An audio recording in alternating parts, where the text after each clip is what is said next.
All right, guys. Well, it's hard to sum up my fantasy football season.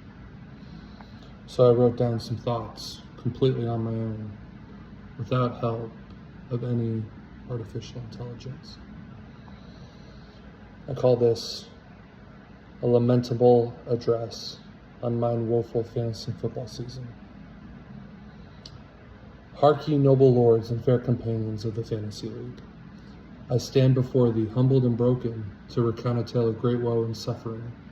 A season that did break me, yet shall make me stronger.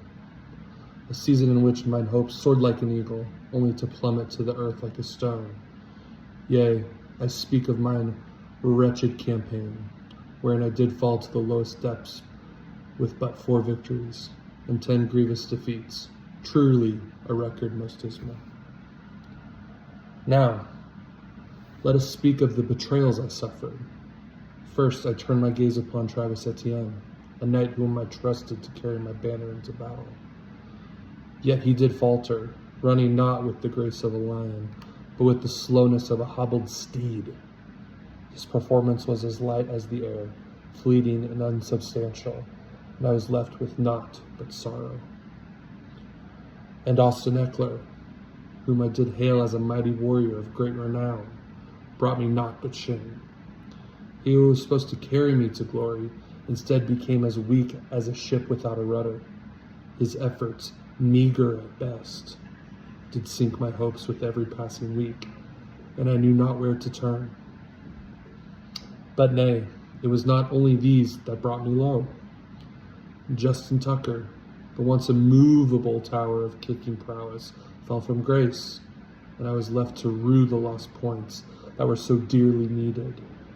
He too did fail me, a hero turned weary, whose once strong leg now faltered like a knight with a broken sword. But worst of all, the burden of my failure lies upon the shoulders of Kyle Pitts. Oh, how I trusted him, believing him to be the mightiest of my roster, yet he was as empty as a hollow tree. His promises were but whispers on the wind, and each week he faded into obscurity.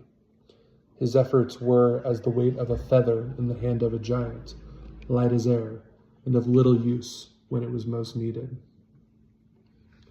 But lo, not all was lost. There were those whose efforts shone bright as the sun breaking through a stormy sky. First among them, the sun god, Amon-Ra St. Brown, whose talent and heart knew no bounds. His skill on the field was like the strength of 1,000 armies, and though my team faltered, his brilliance was a beacon in the dark. Praise be unto him. And then there was Lamar Jackson, he, the swiftest of all, the lightning that streaks across the heavens. In a season of misery, Lamar Jackson was the one constant that kept me tethered to hope. His strength and cunning brought me mounds of joy, even as the rest of my roster crumbled like a castle made of sand. Yet, even in defeat, there are lessons to be learned. I stand before thee with humility, but also with resolve. For as the European swallow carries but a small weight and flies swift as the wind, so too did my roster carry but a light burden, yet it fell under the weight of inaction. On the other hand, the African swallow, though small, is known for carrying great burdens, and it is the spirit of resilience that I must embrace. The weight of defeat may have been heavy upon my shoulders this season, but like the African swallow, I shall return, stronger and more steadfast, ready to carry the weight of victory in seasons yet to come.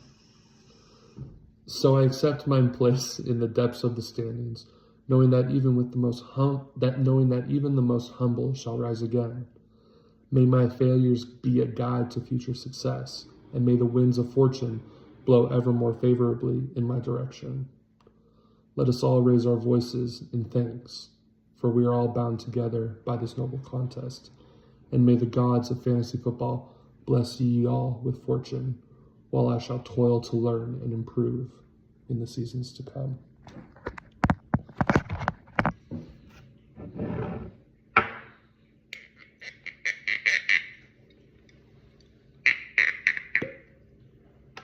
some tequila.